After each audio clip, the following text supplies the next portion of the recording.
Hi friends అందరికీ ఈరోజు వీడియోలో బెండకాయ మసాలా కర్రీ ఏ విధంగా ప్రిపేర్ చేయాలో నేను మీ అందరితో షేర్ చేద్దామని అయితే అనుకుంటున్నాను.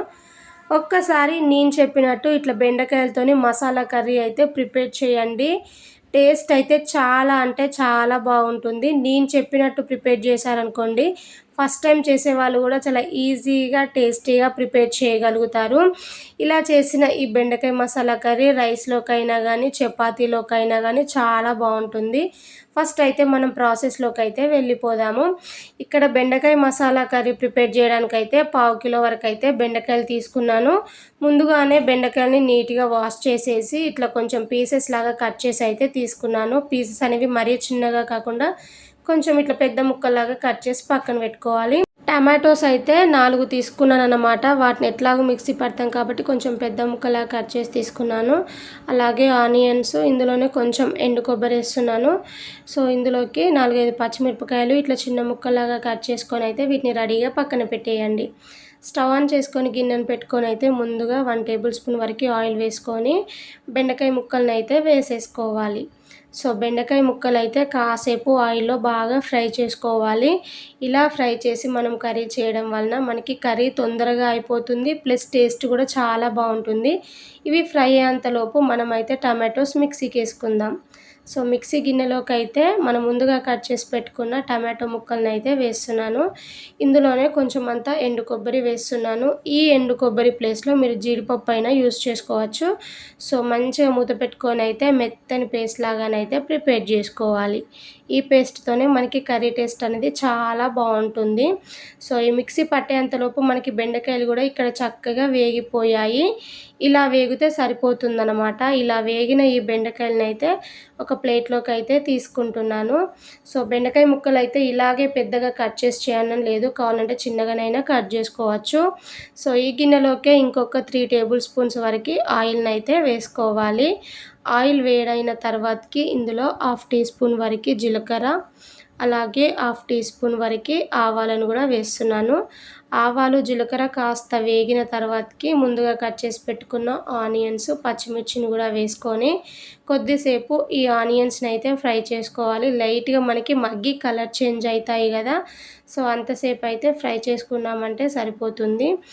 ఇవి ఇలా కాస్త ఫ్రై అయిన తర్వాతకి 1 టేబుల్ స్పూన్ వరకు అల్లం వెల్లుల్లి పేస్ట్ వేసుకొని కాస్త పచ్చివాసన పోయేంత వరకు ఆయిల్లో బాగా ఫ్రై చేసామంటే సరిపోతుంది. ఈ కర్రీలో కాస్త ఆయిల్ అనేది ఎక్కువగా ఉంటేనే బాగుంటుందన్నమాట. సో ఇప్పుడు మనం ముందుగా మిక్సీ పట్టి పెట్టుకున్న టమాటో కొబ్బరి పేస్ట్ ఉంది కదా, దాన్ని అయితే మొత్తం ఇందులోకి ట్రాన్స్ఫర్ చేసుకొని బాగా ఫ్రై చేసుకోవాలి. మనం ముందుగా మిక్సీ పట్టేటప్పుడు ఏంటంటే టమాటోస్ అనేవి పచ్చిగానే మిక్సీ పట్టాం కాబట్టి ఇప్పుడు ఆయిల్లో ఫ్రై కావాలన్నమాట. ఇలా టమాటో పేస్ట్ మొత్తం ఫ్రై అయ్యి ఆయిల్ అనేది సపరేట్ అవుతుంది కదా, ఈ టైంలో టేస్ట్కి తగ్గట్టు సాల్ట్ని అయితే వేసుకోవాలి. నేను 1 స్పూన్ వేసాను. అలాగే 1/2 స్పూన్ వరకు పసుపును కూడా వేసేస్తున్నాను. టేస్ట్కి తగ్గట్టు కారాన్ని అయితే యాడ్ చేసుకోవాలి. నేనైతే 2 స్పూన్స్ వరకు అయితే వేస్తున్నాను అన్నమాట.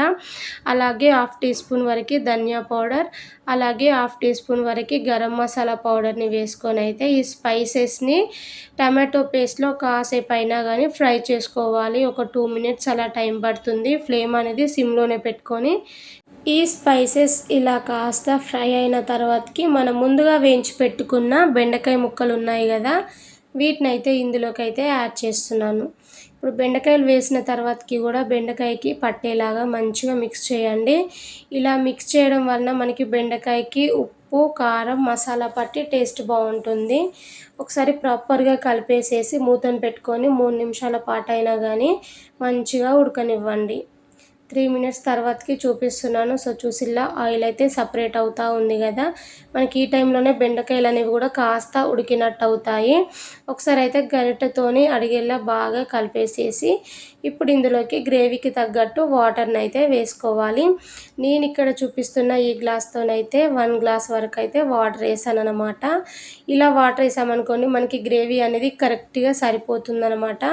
బెండకాయ మసాలా కర్రీలో గ్రేవీ అనేది కాస్త థిక్గా ఉంటేనే బాగుంటుంది కాబట్టి 1 గ్లాస్ వాటర్ యాడ్ చేసుకొని మూతను పెట్టుకొని అయితే ఇంకొక 4 నిమిషాల పాటు అయినా కానీ మంచిగా ఉడకనివ్వండి.